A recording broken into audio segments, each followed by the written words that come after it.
There exists in America, and many other places all around the world, a secret order. One that is so crucial that without them, civilization as we know it would fall apart. They toil day and night in obscurity, protecting us all from a most unpleasant demise. They receive neither fame nor fortune, but without them, the world that we live in would be a hostile place filled with unspeakable suffering.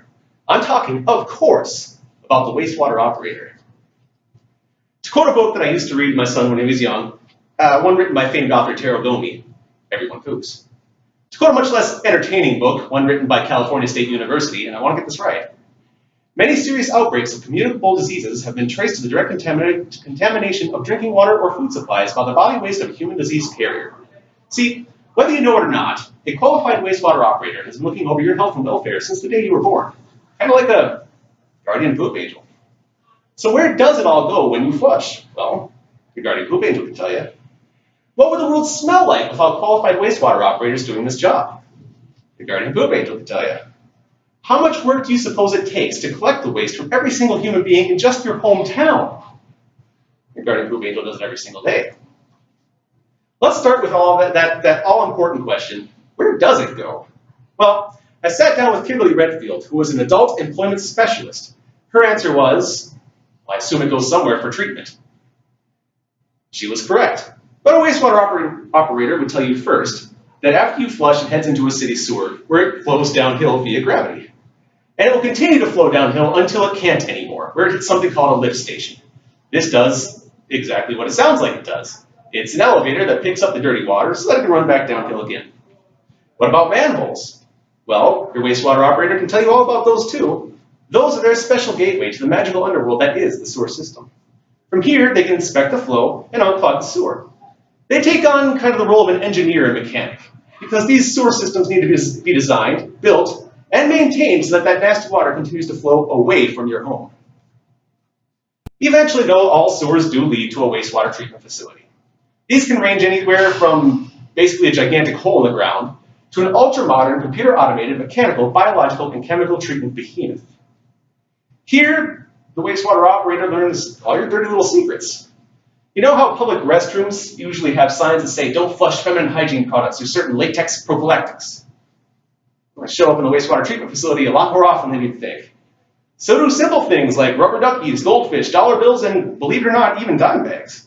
Everything that ever gets flushed ends up in a wastewater treatment facility. In a way, your local wastewater operator knows you better than your family does. Big things like those are removed by way of a bar screen.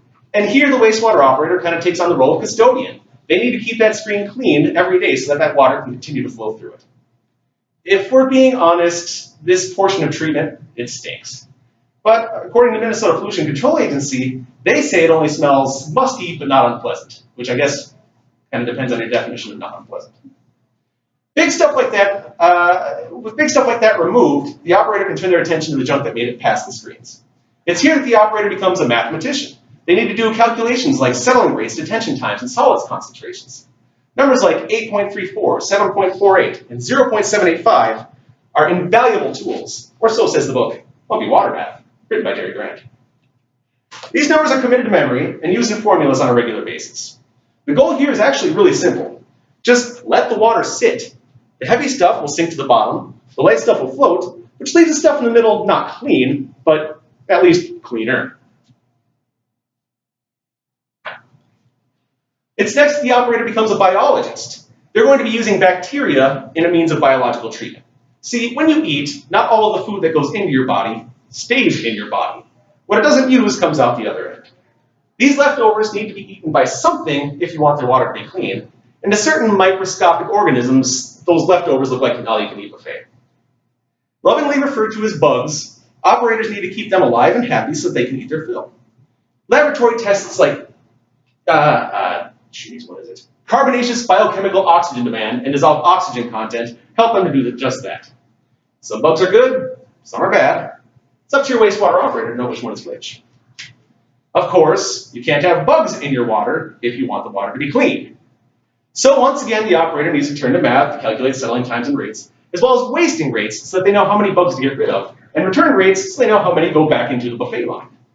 Next, the operator can use chemistry for addition of chemicals like aluminum sulfate or ferric chloride for coagulation, flocculation, and the eventual settling out of these bacteria.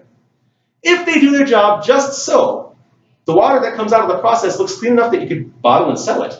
Of course, the wastewater operator would never do that, because they know that there's one more step that needs to be completed. After all of that work to clean that water, there are still pathogens in it. It's here that the guardian co-angel needs to continue to protect you. And they're going to do that by means of disinfection. Chlorine has been a standard method for a really long time. It's relatively easy and cheap to set up, and it works.